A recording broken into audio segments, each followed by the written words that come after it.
Good morning students. So now एक बार फिर से हम आज मिले for discussion of convex mirror. Last lecture में हम लोगों ने डिस्कशन किया था अबाउट कॉन्केव मिरर, उसका थियोरी और कुछ questions based on concave mirror. अब ये वाले लेक्चर में हम फोकस करेंगे कॉन्वेक्स मिरर पर और देन कुछ questions based on convex mirror भी हम कोशिश करेंगे डिस्कस करने के लिए। ठीक है, चलिए। सो सबसे पहले कॉन्वेक्स मिरर की थ्योरी ऑफ कॉन्वेक्स मिरर।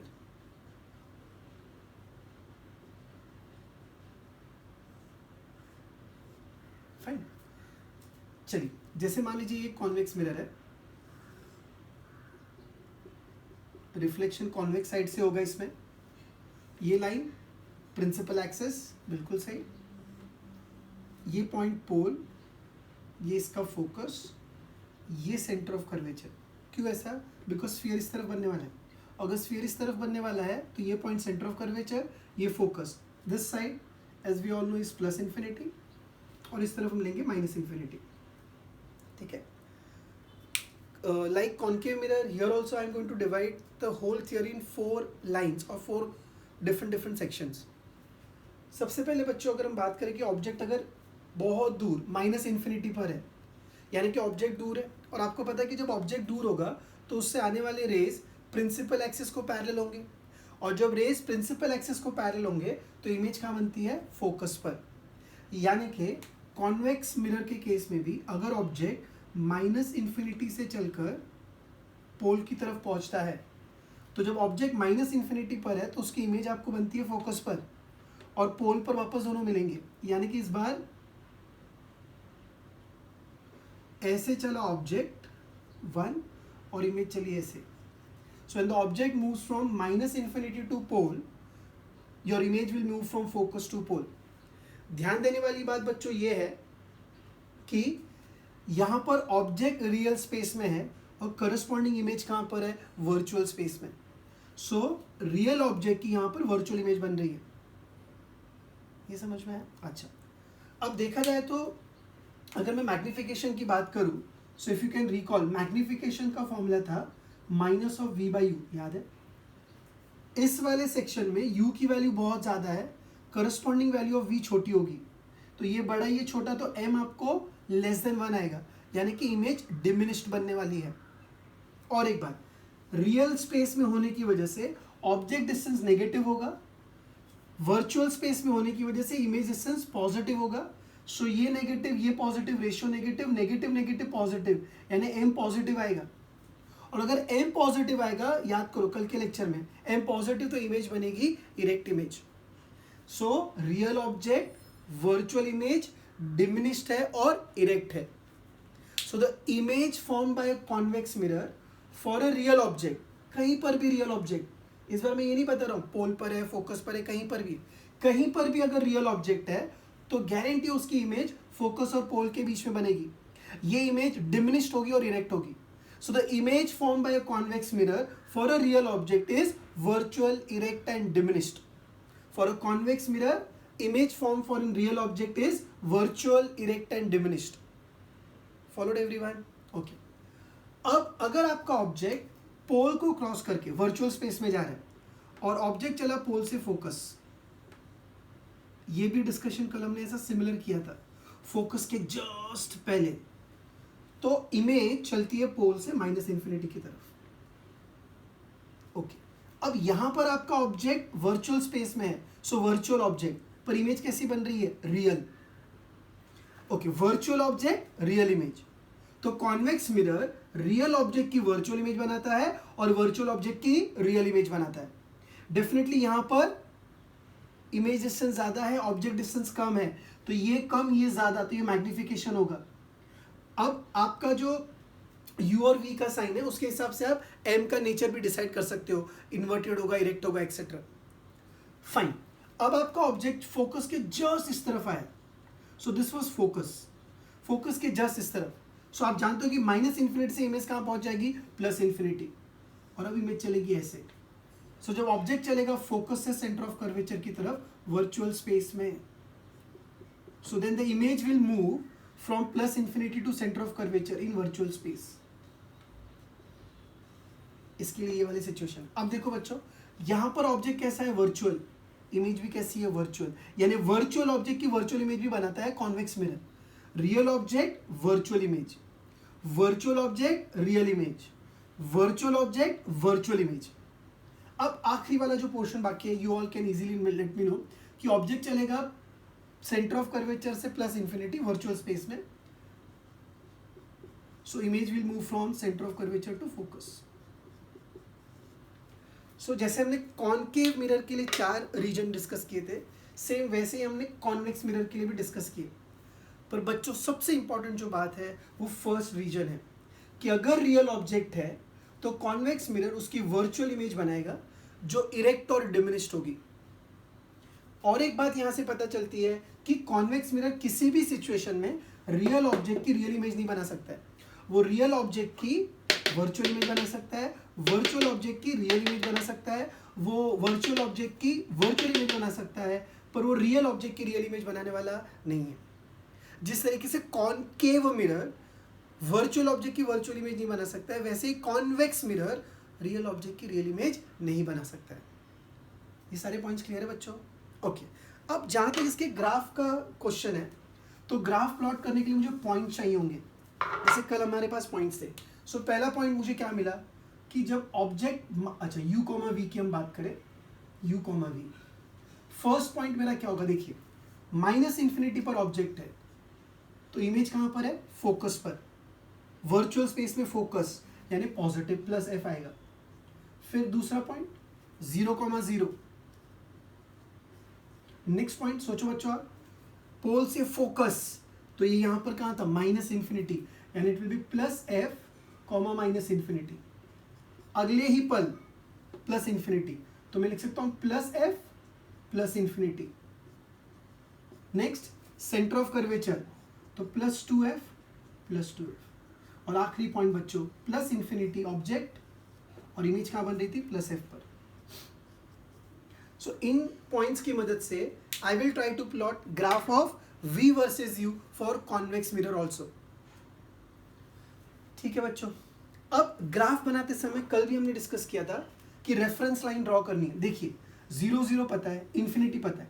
इस बार आप देखो f की सारी वैल्यू पॉजिटिव है, plus F plus F plus F plus F plus F. तो इस बार जो रेफरेंस लाइंस होगी वो प्लस एफ के फॉर्म में होगी. For concave mirror the reference was minus F, for convex mirror the reference is going to be plus F. Okay. So इन points की मदद से अगर मैं ग्राफ प्लॉट करूं तो कैसा होगा, देखो. अगर आपको ड्रॉ करना था तो आप स्क्रीन पॉज करके ड्रॉ कर सकते थे. चलिए अब let me draw graph of v versus u for convex mirror. Reference क्या ड्रॉ करूं, पॉजिटिव f, तो this is corresponding to u equal to plus F and v is equal to plus F. ये line v equal to plus F है. So this corresponds to v equal to plus F. अब क्या करना है, points को plot करना है. पहले इजी वाला पॉइंट 0,0, मतलब ग्राफ यहां से पास होगा. फिर प्लस एफ माइनस इंफिनिटी, देखो जरा ग्राफ पर कहाँ आएगा, u equal to plus F ये line and v equal to minus infinity यहां पर. समझा? फिर हाँ ये बाकी है मुझे पता है, प्लस एफ प्लस इंफिनिटी, इसके जरा सा आगे प्लस एफ प्लस इंफिनिटी यहां पर आएगा. और 2f, ये f तो ये 2f.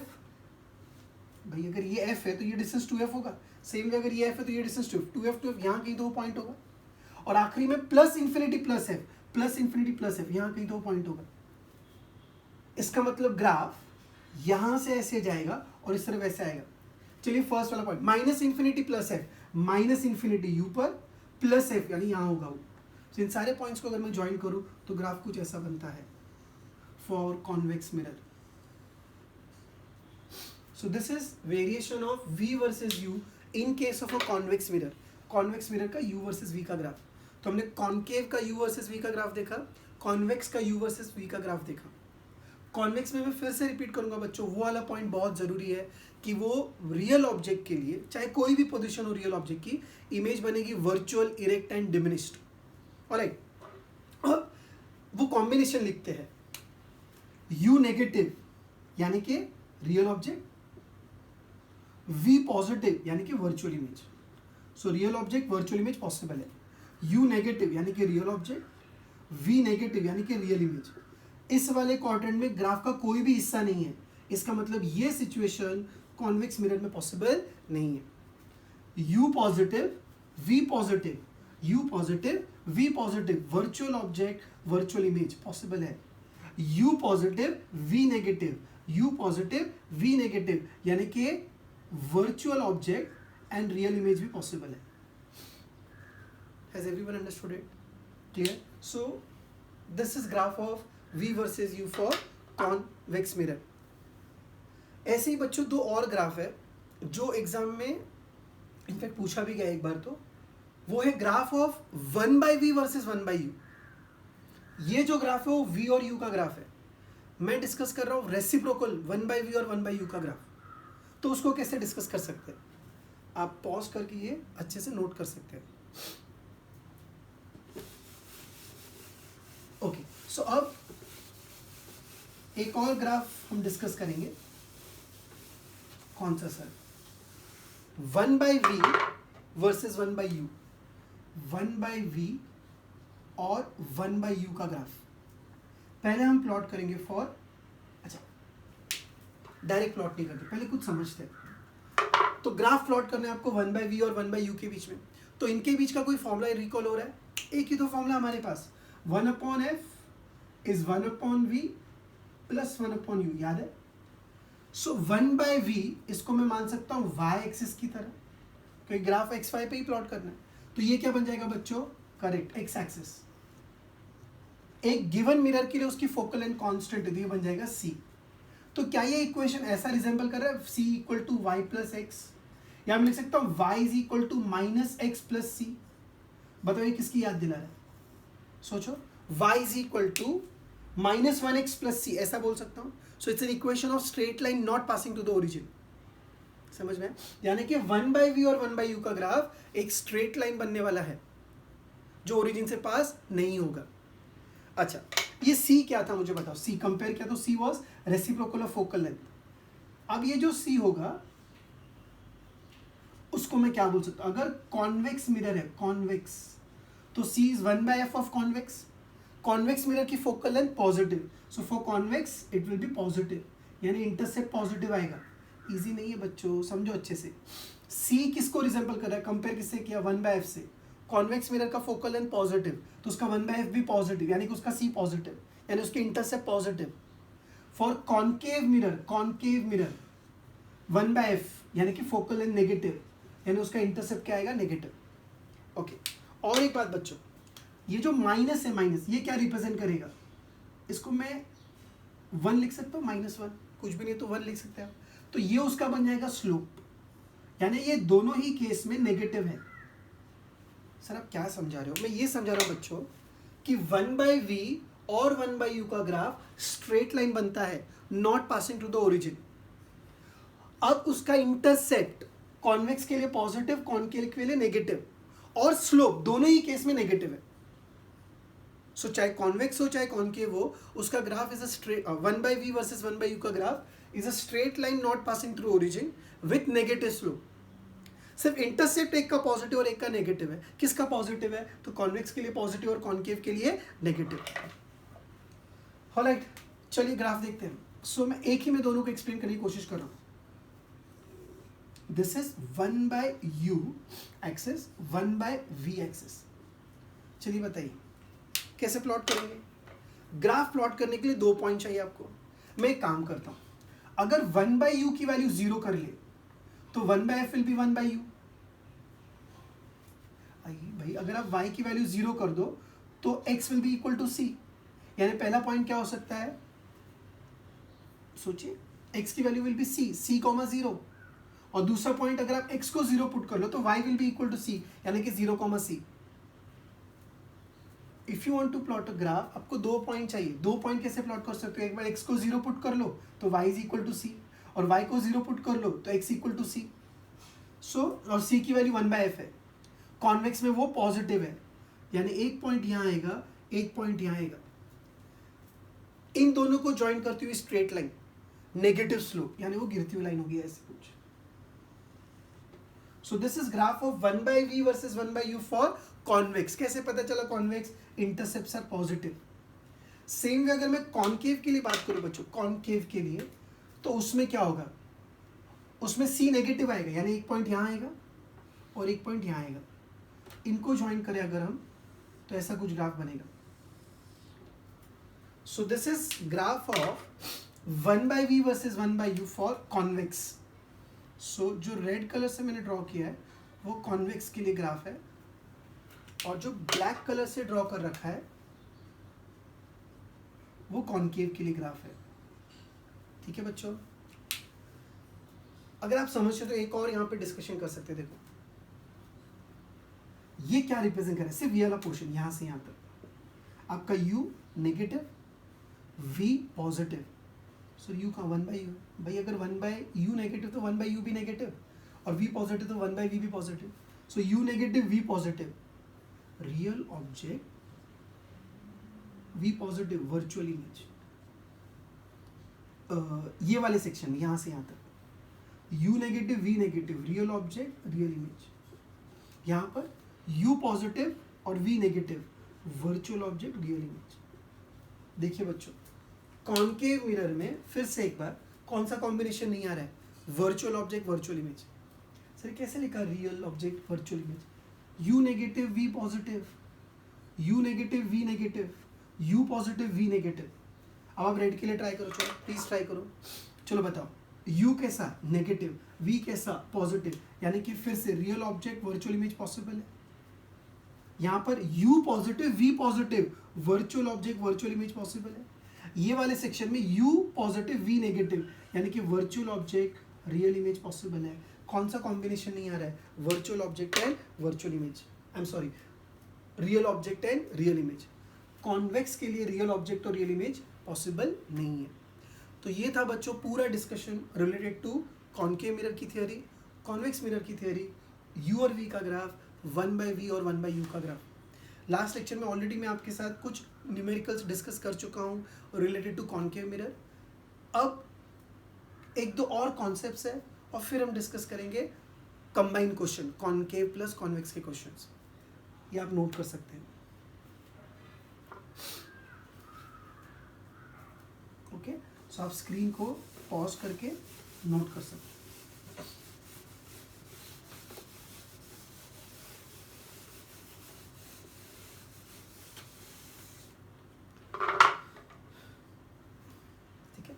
चलिए, अब एक और तरह का मैग्निफिकेशन हमको डिस्कस करना है, लेंथ वाला मैग्निफिकेशन, लॉन्जिट्यूडिनल मैग्निफिकेशन.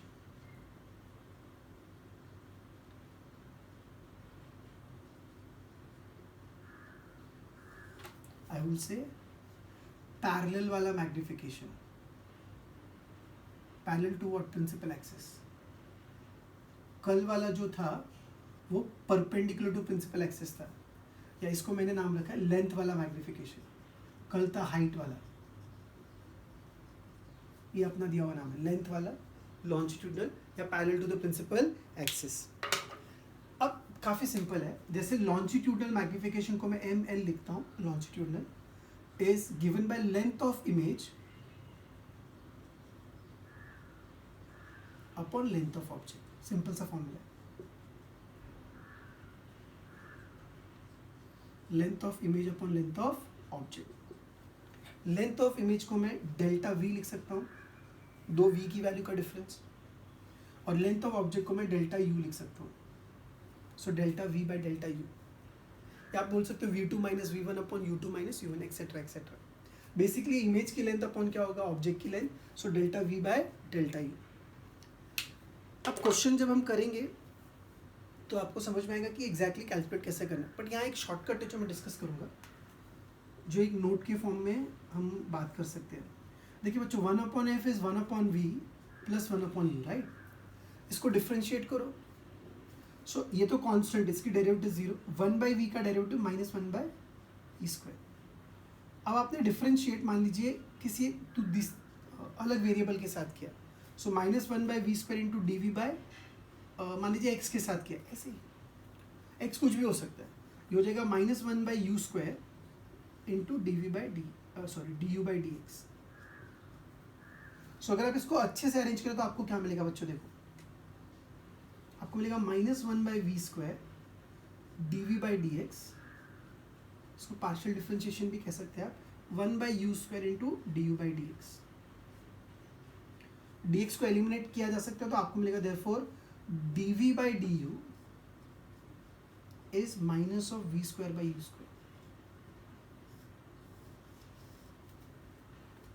तो ये जो डेल्टा v/डेल्टा u है वो dv/du भी मैं यूज करूंगा, तो उसके लिए कंडीशन है, आपने यहाँ डिफरेंशिएशन किया है तो डिफरेंशिएशन तब वैलिड होता है when the change is very very small.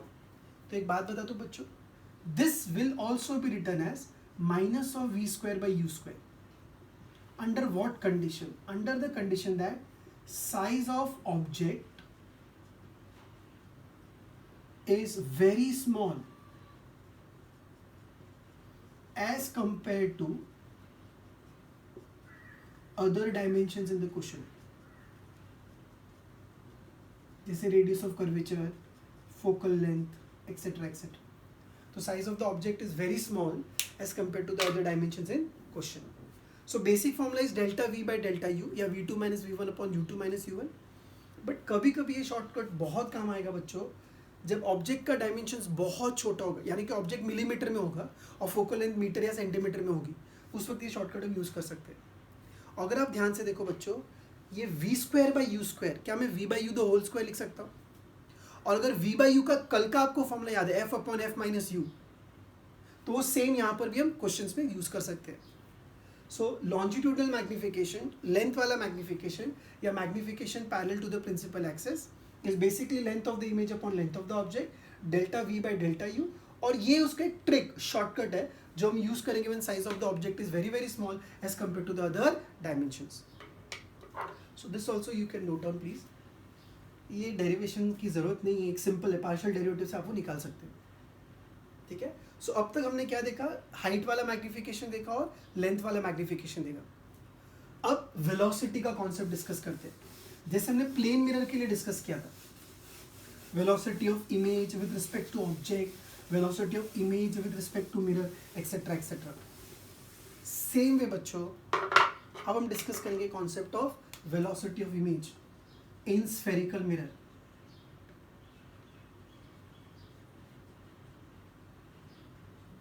Velocity of image in spherical mirror कैसे डिस्कस करेंगे, देखिए what do you mean by velocity of image?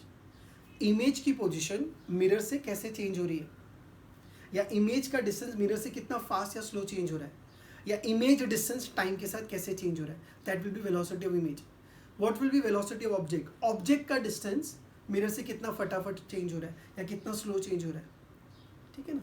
सो अब वेलोसिटी ऑफ इमेज कैसे फाइंड कर सकते हैं, मैं आपको समझाता हूँ बच्चों, and please try to understand it logically first.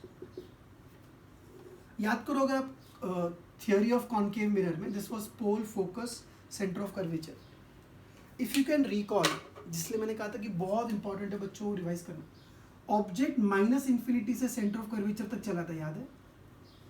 Image कहाँ से कहाँ चली थी? फोकस से सेंटर ऑफ कर्वेचर तक। यानी सोचो बच्चों, क्या ऑब्जेक्ट कितना फास्ट भाग रहा है, वो -∞ से सेंटर ऑफ कर्वेचर तक आ चुका है, और उतनी देर में इमेज सिर्फ कितना चली है? फोकस से सेंटर ऑफ कर्वेचर तक। मतलब जितने टाइम में ऑब्जेक्ट यहाँ से यहाँ पहुँचा, उतने टाइम में इमेज सिर्फ इतना ही ट्रैवल कर रही है। सो इसने ज़्यादा डिस्टेंस ट्रैवल किया, इसने कम डिस्टेंस ट्रैवल किया है। तो मैं ऐसा बोलूँगा, velocity of object with respect to mirror, क्यों? क्योंकि डिस्टेंसेस मिरर से गिन रहे हो। Velocity of object with respect to mirror is large as compare to velocity of image with respect to mirror in this position. Sir आगे बताओ, simple है, चलो आपको इंटरेस्ट है। देखो यहाँ क्या होगा मुझे बताओ, सेकेंड केस में ऑब्जेक्ट चला सेंटर से फोकस, इमेज सेंटर से -∞। करेक्ट सोचा आपने। सो इस बार velocity of object with respect to mirror is small as compare to velocity of image with respect to mirror. ऐसे अलग अलग जगह आप वो डिस्कस कर सकते हो। आई होप इमेज की वेलोसिटी का कॉन्सेप्ट थोड़ा सा दिमाग में बैठा आपके। तो बेसिकली जब मैं कह रहा हूँ कि मुझे वेलोसिटी ऑफ इमेज फाइंड करनी है, तो मैं क्या ढूंढना चाहता हूँ? मैं ढूंढना चाहता हूँ dv/dt। v का चेंज होना टाइम के साथ मिरर के रिस्पेक्ट में. So this will be velocity of image with respect to mirror. du by dt क्या होगा बोलो? Velocity of object with respect to mirror. Notation समझ में आए? Velocity of image with respect to mirror, velocity of object with respect to mirror. Simple है. v is image distance, so dv by dt image की velocity. u is the object distance, so du by dt क्या होगा? Object की velocity. अच्छा, अब देखो बच्चों, जितना आप डिस्कस करोगे उतना कम है. सोचो जरा, ऐसा नहीं हो सकता कि आपका जो ऑब्जेक्ट है, ये पोल, ये फोकस, ये सेंटर ऑफ कर्वेचर, ऑब्जेक्ट ऐसे चल रहा है, ऐसे, यानी ऑब्जेक्ट किसके अलोंग चल रहा है? Object is moving along the axis.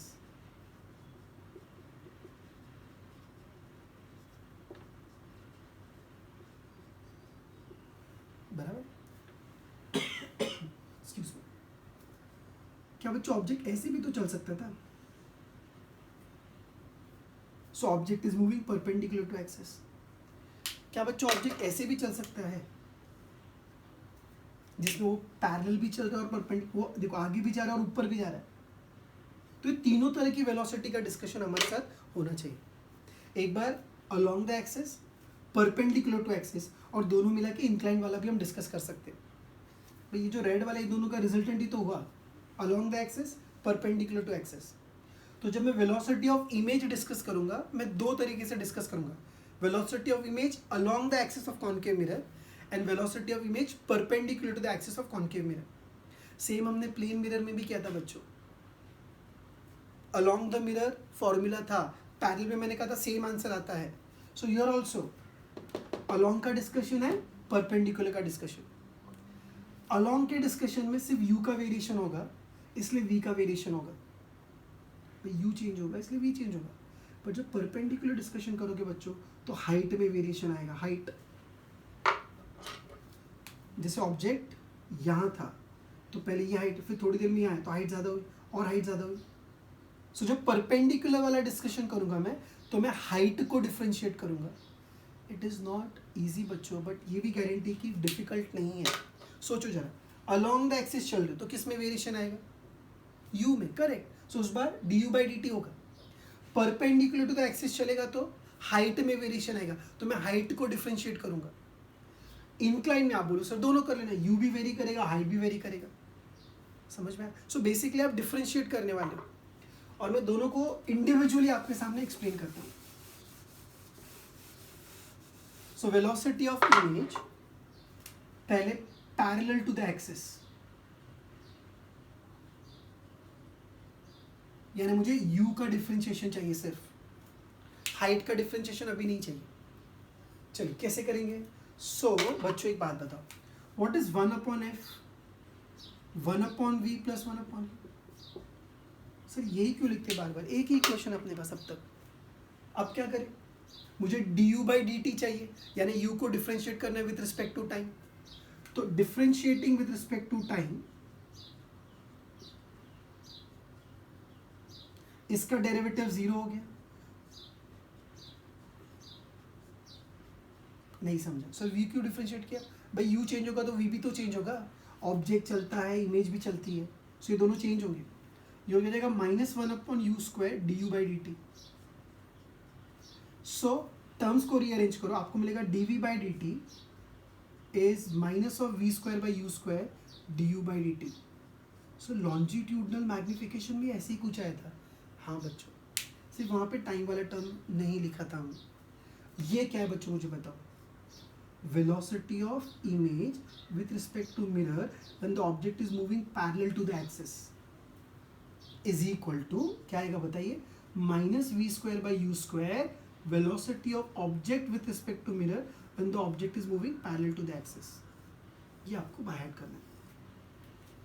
Velocity of image with respect to mirror when the object is moving parallel to the axis is -(v²/u², velocity of object with respect to mirror when the object is moving parallel to the axis.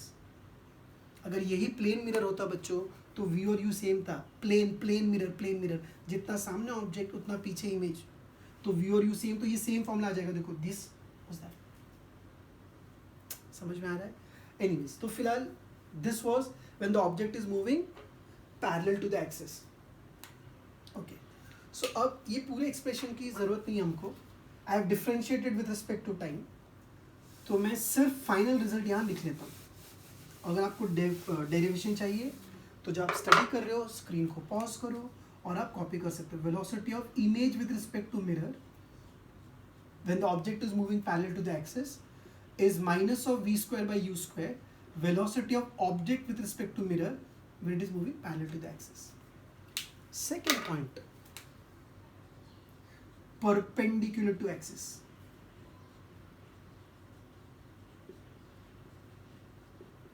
किसको differentiate करेंगे? Height को. Correct. अब height लाएंगे कैसे? सो height of image upon height of object, magnification, longitudinal, height वाला magnification. What was that? shortcut क्या था उसका? f upon f minus u. Formula था ना, माइनस v by u आया था, फिर उसको हमने सिंप्लीफाई करके ये लाया था. तो यहाँ से ऐसा लिख सकते हैं, height of image is f upon f minus u into height of object. समझा? अब हम एक जनरल केस डिस्कस कर लेते हैं जहाँ पर हाइट प्रिंसिपल एक्सिस से ऑब्जेक्ट ऊपर भी जाएगा और वो आगे भी जाएगा. सो आगे जाएगा तो किस में वेरिएशन आएगा? u में. और ऊपर जाएगा तो किस में वेरिएशन आएगा? हाइट में. सो ये भी वेरिएबल, ये भी वेरिएबल. सो दो वेरिएबल है, एक ऊपर एक नीचे है. या आप इंटू u इंटू वी का रूल भी यूज कर सकते हो. मेरी बात समझ में आ रही बच्चों? ये भी वेरी करेगा और u भी वेरी करेगा. सो दोनों वेरिएबल है. सो अगर मैं इसको डिफरेंशिएट करूं मुझे क्या मिलेगा? हेल्प करना बच्चों. dh by dt will be equal to, first को कांस्टेंट रखते हैं,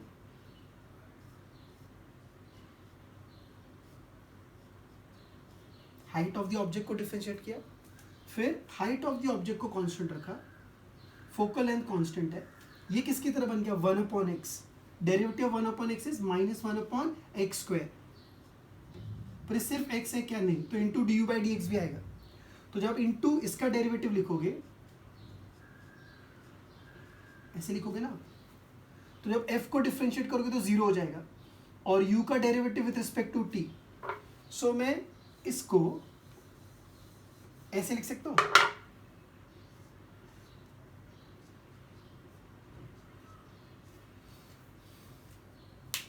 वन बाई एक्स का डेरिवेटिव -1/x² और u का डेरिवेटिव -du/dt. अब क्या होगा?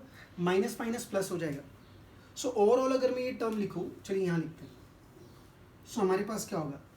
अच्छा, dh by dt, इमेज की height, can I say it is velocity of image perpendicular to the axis? Sir नहीं समझा. dh by dt, height of the image. पहले इमेज ऐसी थी, अब इमेज ऐसी होगी, अब इमेज ऐसी होगी, अब इमेज ऐसी होगी. सो कैन आई से इमेज की वेलोसिटी परपेंडिकुलर डायरेक्शन में बता रही है. सो इमेज की हाइट और बढ़ती जा रही है, यानी वो ये वाले डायरेक्शन में उसकी वेलोसिटी बता रही है. इसीलिए बच्चों हम क्या करते पता है? dh by dt को हम लिखते हैं velocity of image with respect to mirror in perpendicular sense is f upon f minus u into velocity of object with respect to mirror in perpendicular sense, minus minus plus क्या लिखेंगे बताइए? H O F height of object into F upon F minus U the whole square. ये क्या था? D U by D T. D U by D T correct. Velocity of object with respect to mirror in parallel sense. ये थोड़ा सा complicated formula बन गया आपके सामने. Velocity of image with respect to mirror in perpendicular sense is the sum of velocity of object with respect to mirror in the perpendicular sense plus velocity of object with respect to mirror in the parallel sense. ये coefficients भी है. अभी clear आया समझ में? तो ये parallel to the axis वाला मोशन और ये परपेंडिकुलर टू द एक्सिस वाला मोशन. अब अगर कोई बोल दे कि जो ऑब्जेक्ट है वो पॉइंट ऑब्जेक्ट है, डॉट है, तो ऑब्जेक्ट की हाइट क्या हुई? पॉइंट ऑब्जेक्ट है तो ऑब्जेक्ट की हाइट क्या हुई? 0. तो ये वाला टर्म चला जाएगा, सिर्फ वो आएगा. Are you understanding what I am saying? समझ में आई मेरी बात? हाँ. अगर ऑब्जेक्ट सिर्फ ऊपर ही जा रहा है, आगे चल ही नहीं रहा है, तो आगे नहीं चल रहा मतलब velocity of object with respect to mirror in parallel 0, तो भी यही आंसर आने वाला है। ऑब्जेक्ट सिर्फ पैरेलल चल रहा है, ऊपर जा ही नहीं रहा है, तो ये वाला टर्म 0 हो जाएगा। सो इनमें से कुछ ना कुछ कंडीशन क्वेश्चन में दी होगी जिसकी मदद से आप सॉल्व कर पाएंगे। ये वाला क्लियर है, parallel to the axis. Perpendicular to the axis में हाइट का कॉन्सेप्ट है, जहां पर ये टर्म्स है। क्वेश्चन में अगर दोनों दिए तो दोनों कंसिडर करने, कोई मोस्टली कोई एक देंगे तो आपको डिसाइड करना होगा ये एग्जिस्ट करेगा या तो ये एग्जिस्ट करेगा, and accordingly you can solve. So फिलहाल परपेंडिकुलर टू द एक्सिस के लिए जो फॉर्मूला मेरे पास आया है उसको मैं नोट कर लेता हूँ। आपको चाहिए वो डेरिवेशन, स्क्रीन को पॉज करके आप कॉपी कर सकते हैं। Result wise velocity of image with respect to mirror in perpendicular sense is what? F upon F minus u into velocity of object with respect to mirror in perpendicular sense plus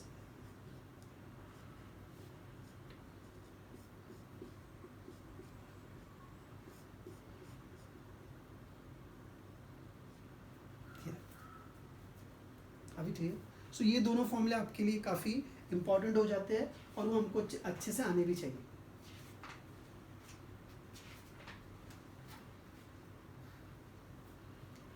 जैसे मैं आपको ये कह रहा था बच्चों, देखो कि अगर velocity of object with respect to mirror in parallel sense is 0, इसका मतलब क्या हुआ कि अगर एक मिरर है और ऑब्जेक्ट सिर्फ ऐसे ही चल रहा है, ऐसे यानी इस तरफ वो चल ही नहीं रहा, तो ये वाली वेलोसिटी क्या होगी? 0। तो अगर आप इसको 0 पुट करोगे तो ये आंसर आ जाएगा। समझ में? सेम वे अगर मैं कहता हूं कि ऑब्जेक्ट सिर्फ ऐसे चल रहा है, ये मान लीजिए एक ऑब्जेक्ट है और वो ऐसे चल रहा है, ऐसे, तो ये वेलोसिटी है बट परपेंडिकुलर वाली वेलोसिटी नहीं, तो ये टर्म 0 होकर ये वाला आ जाएगा। समझ रहे? मतलब मैं वापस से बता, अगर ऑब्जेक्ट सिर्फ ऐसे चल रहा है तो क्या होगा? तो ये टर्म 0, ये वाला आंसर देगा। और अगर ऑब्जेक्ट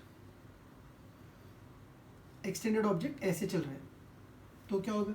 ये वाला टर्म 0 और ये आंसर देगा। सो आप दोनों में से किसी एक को यूज करके आंसर निकाल सकते हैं। ठीक है? सो ये था पूरा थ्योरी बच्चों ऑफ स्फेरिकल मिरर, जिसमें कॉन्केव मिरर भी आया, कॉन्वेक्स मिरर भी आया, दोनों मैग्निफिकेशन डिस्कस किए, ग्राफ डिस्कस किए। अब हम क्वेश्चंस भी डिस्कस कर सकते हैं based on reflection from concave and convex mirror combination के साथ। That we will discuss in the next class. Okay, thank you students.